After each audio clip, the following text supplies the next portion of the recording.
When was it written?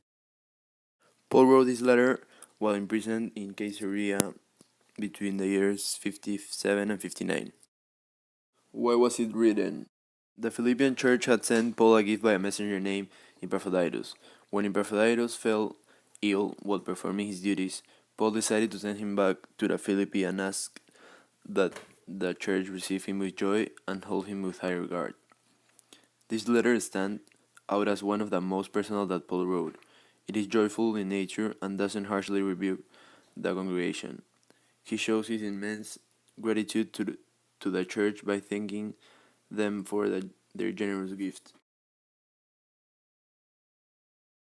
The themes of this letter are suffering and joy. Though the letter may seem to emphasize the suffering endured by Paul, his co-workers, and the Philippians, it also resonates with tones of joy. His letter to the Christians in Philippi was written while he was in prison and while his life was in danger. It was very inspirational and it tells him to unite.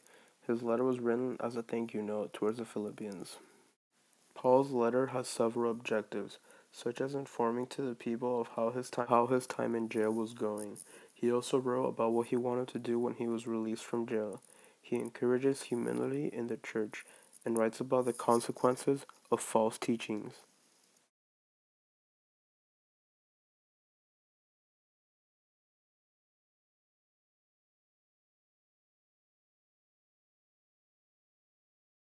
There is one sort of main theme in Paul's letters, and that is joy. In Philippians chapter 1 verse 4 it says, "Always in every prayer of mine for you all making requests with joy."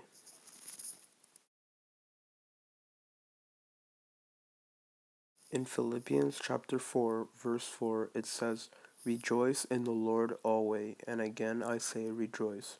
There's an overall theme of joy in this letter and it shows in these two verses.